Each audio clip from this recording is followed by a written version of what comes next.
寸之地，碾落做成泥。冷眼照风云，楚河我自知己，叹命运。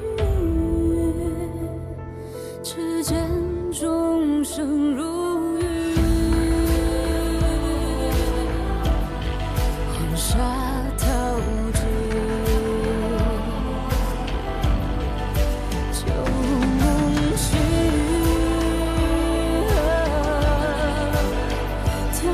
剑如纸，举壮志，算如意，步步显忠义。纵使真剑气，一命破残局。举壮志，冷如雨，缓缓虚实境，天地作证。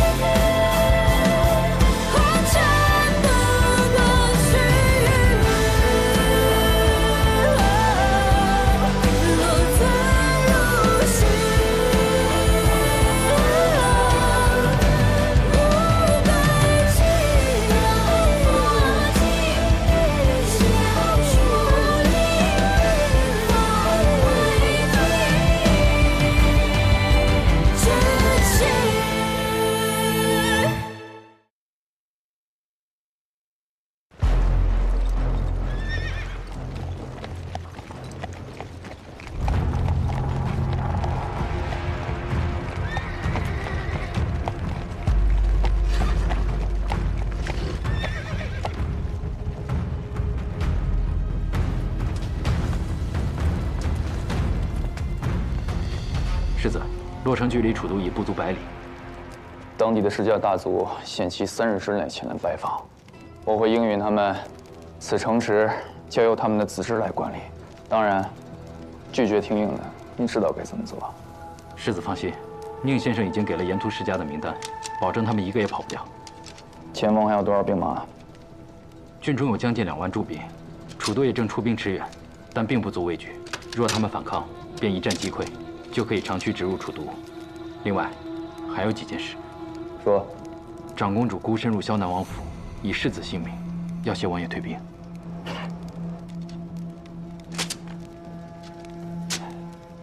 他怕是不知道，无情最是帝王家，什么父子，什么亲情，都是权力斗争可以牺牲的筹码。他竟妄想以此来要挟父王。 楚都密报，谢艳芳已拟好楚兰满门问罪的圣旨，却压着没有发。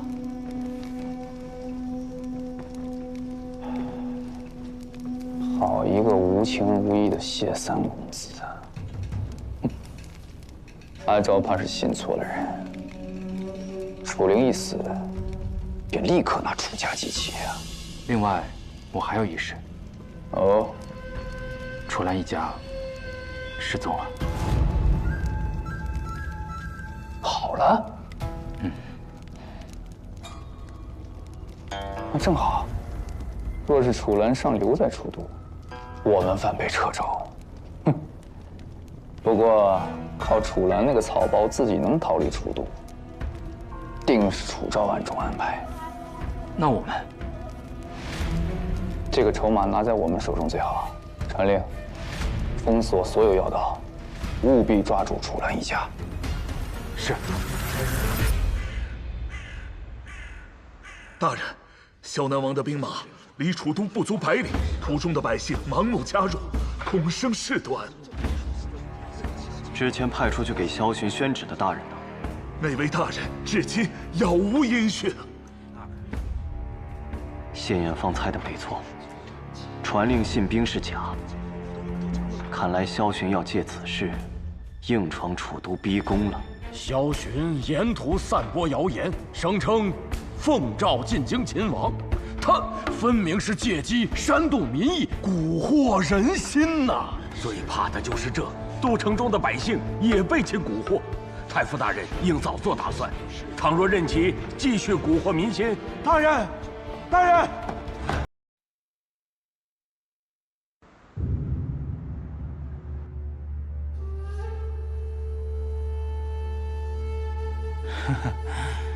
此番多方势力争斗啊，没料想受益最多的竟然是长公主。于累累尸骨之上成就长公主美名，也不知道那楚将军泉下有知，是否应该感到欣慰呀？我父亲欣不欣慰，就不劳王爷操心了。王爷时隔多日，再请我来，是不打算再留客了？哎，本来呢是想请长公主多留些时日，以尽地主之谊。可是如今这大楚这天下，它离不开长公主啊。王爷说的是，那便多谢王爷的款待。希望日后还能有机会来这萧南王府转一转。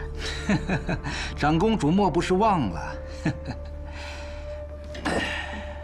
这朝廷啊，已经封本王为郑国王了，持金玺绶带，享诸侯王权，所以这萧南王府也该改为郑国王府了。哎，不过这件事情上啊，这个谢艳芳倒与长公主不谋而合。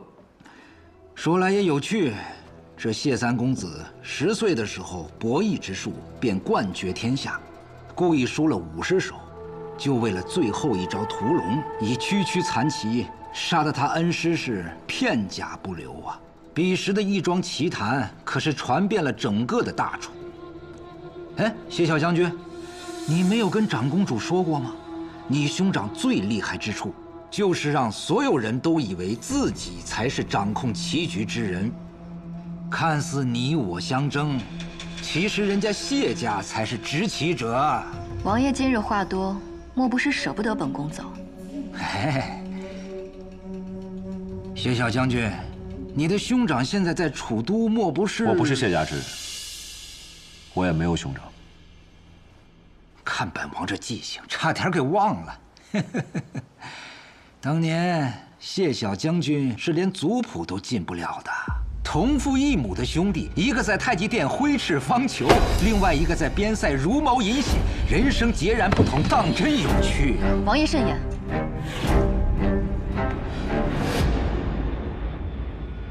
哎，长公主莫要动怒嘛。本王就是好奇，同是谢家人，你为何不选择一个给你助力更大的呀？毕竟没有谢三公子的默契配合，你的计谋是成不了事的。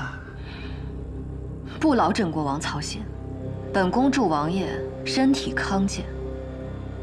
毕竟，要再培养出一个合乎王爷要求的世子殿下，并非易事。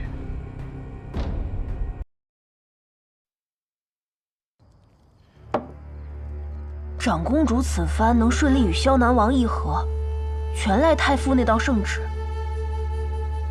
如今他亲至府上致谢，可见他已明白，若无太傅助力，他寸步难行。殿下既知太傅之能，此番示好，怕是有意结盟。权力不握在己手，终是虚妄。楚灵一死，云中郡便是群狼环伺了。纵使有钟长荣坐镇，朔漠、萧南郡都在虎视眈眈，岂是区区一张盟约能够约定的？当初谢艳芳退回我的调将文书，他却在解围萧南郡中夺占了先机，获得了最大的好处。如今局势变更，与谁结盟，都得三思而后行啊！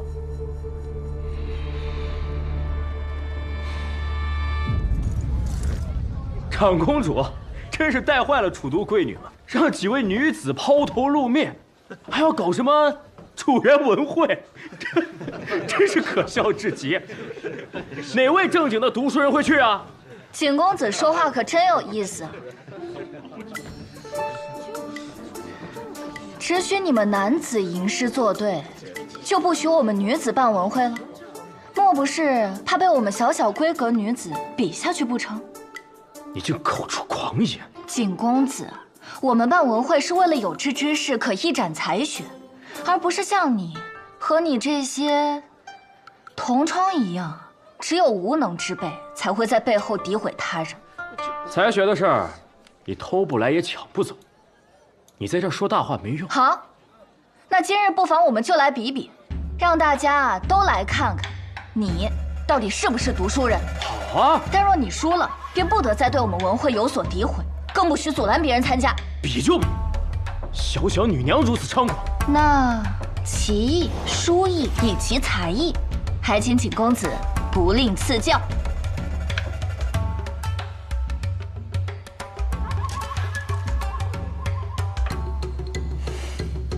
阿汤，你的棋艺到底行不行？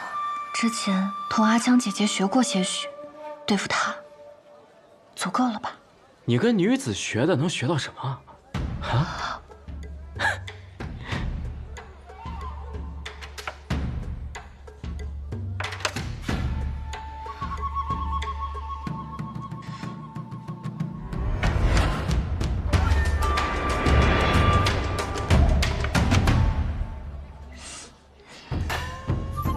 还要继续下吗？会下棋有什么了不起？都是你们小女娘们打发时间的小游戏罢了。就是，我们比书艺，我的